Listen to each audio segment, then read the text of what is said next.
Hi, my name's Phil. I like talking about politics, and in this video with the news that the extreme Tory Brexit government are once again delaying standards controls on EU imports, it's worth going over again just how important it is that if we are to be a third country with respect to the EU, that we at least have those standards controls. But first, if you'd like to be notified of daily news and politics, please subscribe to the channel. So on the issue of standards controls, there are some people think that not applying them is no big deal. Now, generally, I get people saying with these videos, it's quite useful when they're having discussions to have sort of various arguments presented. And so that's what I'm going to do in this video. It is an understandable enough concept, by the way, for people.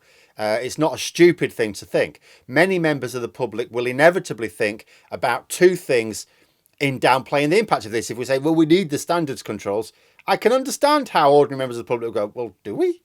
Because first of all, they'll think, well, the EU has high standards anyway. They accept that.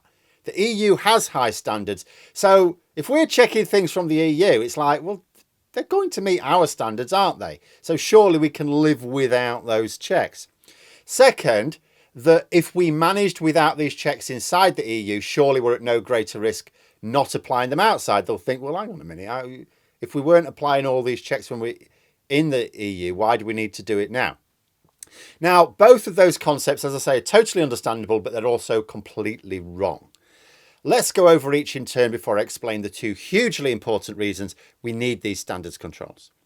So the idea that the EU has high standards anyway, so what's the big deal? Well, a couple of things.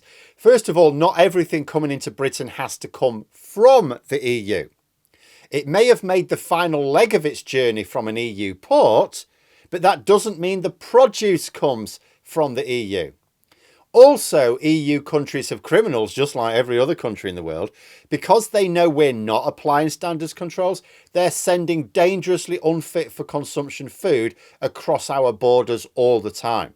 And we know this, not just because we can infer it because the conditions exist. We know for certain because last year, the authorities carried out a random check over a 24-hour period on a load of lorries, and they found all but one of those lorries contained dangerously, illegally unfit for consumption food and intended for sale in the UK as food.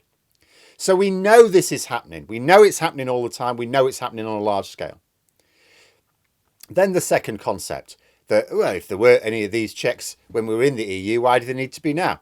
Well, that's wrong because there were checks. They did take place. They just didn't all take place at the British border. The particular problem we have is we'll create a bottleneck by having all of those checks take place at the British border where there's only limited room to set up facilities. You know, goods which need checks are checked at the first port they reach for their destination market. So when we were in the EU single market, those checks would take place at the first single market port they docked at. So goods, say coming from Africa, for example, might stop off at a port in Spain or Portugal or France before coming onto Britain. Now, because the goods on board were bound for the single market, there was no such thing as the British market, it was the single market, they would be checked there. We were all part of one big single market and the burden of checks was shared around. Now, if any goods are bound for Britain right now and they dock at a Spanish port or as a stop-off, no checks at all. It's like, oh, all this stuff's bound for Britain. If there's anything bound for the single market leaving there, they'll check that. But anything bound for Britain, nothing to do with us. And it is nothing to do with them. It's for British officials to check for British standards. EU officials check EU standards.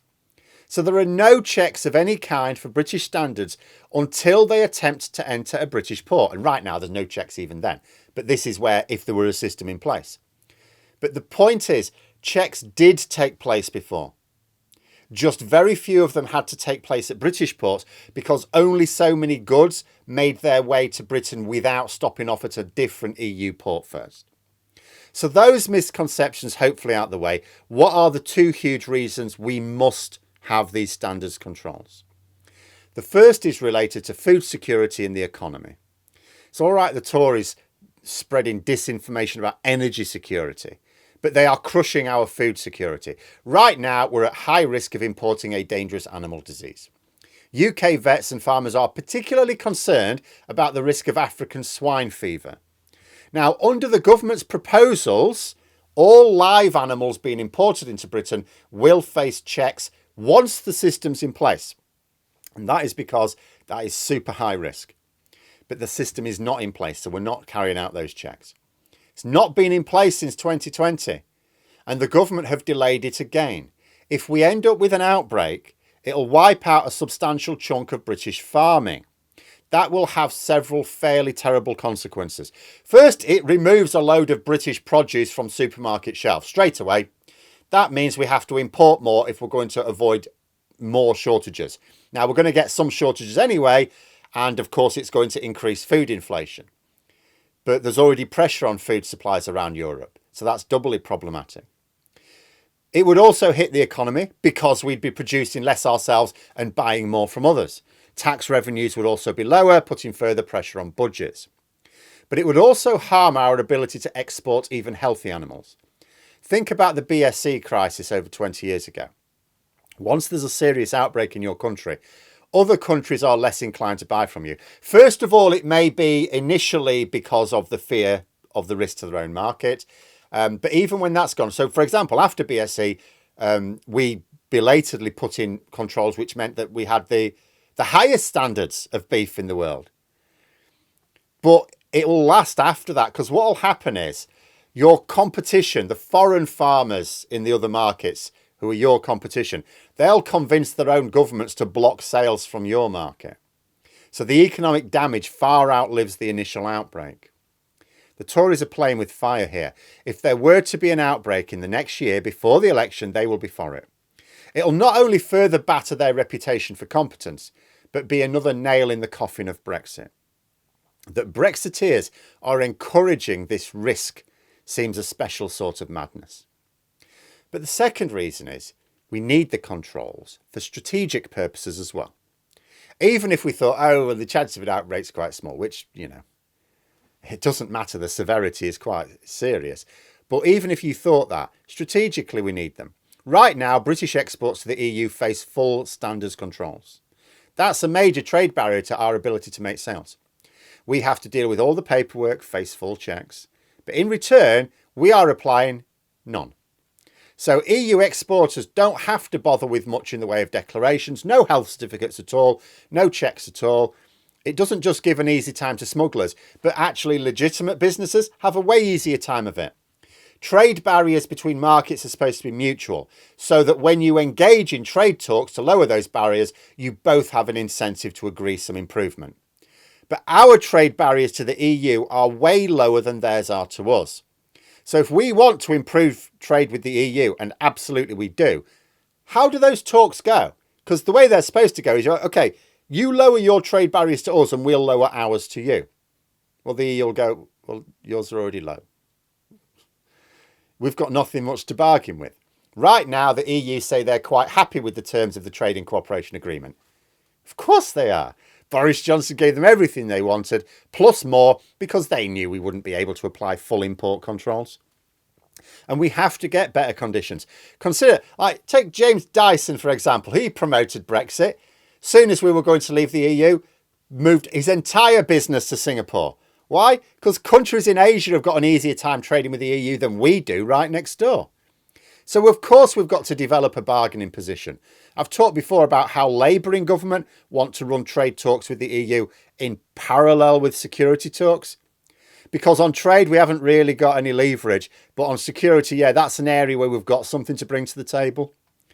But we still need to strengthen our hand on trade as well. We need to apply standards controls so that EU businesses feel the pinch. The EU have then got more incentive to work on reduced trade friction. Because otherwise, if the EU says, no, we're not interested in reducing trade friction, EU business will go, well, we're interested. And our interests are your interests. And I could also add just at the end, we need to sort out some system as well, because this is quite long term. Although Labour have ruled out customs union and joined the single market as well as join the EU. With the customs union, if that position changed, and it will, they'll all change at some point, it's actually really quick and easy to deal with. There's nothing complicated about the customs union, really, in terms of arranging it. We could negotiate a customs union with the EU legally quite simply. We leave the CPTPP 6 months before it's due to come online. no problems at all, no barriers, easy. And then there's a load of trade friction removed really very quickly. The same is not true of the single market. If at some point, politically it becomes the case that we should join the single market, it's like, well, we can't. We can go to the EU and say, can we negotiate customs union, please? After a bit of bridge building, yeah, sure. Single market, well, no, there's no system for joining the single market. It's not a thing. Joining the single market is not actually a thing. There's no legal mechanism to do it. By far the easiest way to join the single market is to join the EU. Otherwise, the only other way to do it, other than joining EFTA, which again is not in our interests or theirs, the only other way is to ask all the EU and EFTA members to agree a new legal mechanism, which is possible. Where there's a will, there's a way. But that is way harder than just joining the EU. But we're a while away from that. There are political problems in both the UK and the EU, which will take a lot of bridge building to resolve. So because there's no credible way to join the single market in the short term, we have to be able to apply standards controls. We're risking our food security. We're risking our economy. We're in a weak position with the EU. And we're also breaking international trade laws, by the way, because we're giving the EU an unfair advantage by not applying standards controls to their products without an agreement. There may come a time when a powerful market like China or the US decides to make an issue of it. If they think the EU's unfair advantage in our market is harming their own exports, for example. But there we are. Those are my thoughts. Let me know yours in the comments below. Hope you found the video interesting. If you did, please click the like button. And if you'd like to support the channel further, the join button for memberships. And until next time, I'll see you later.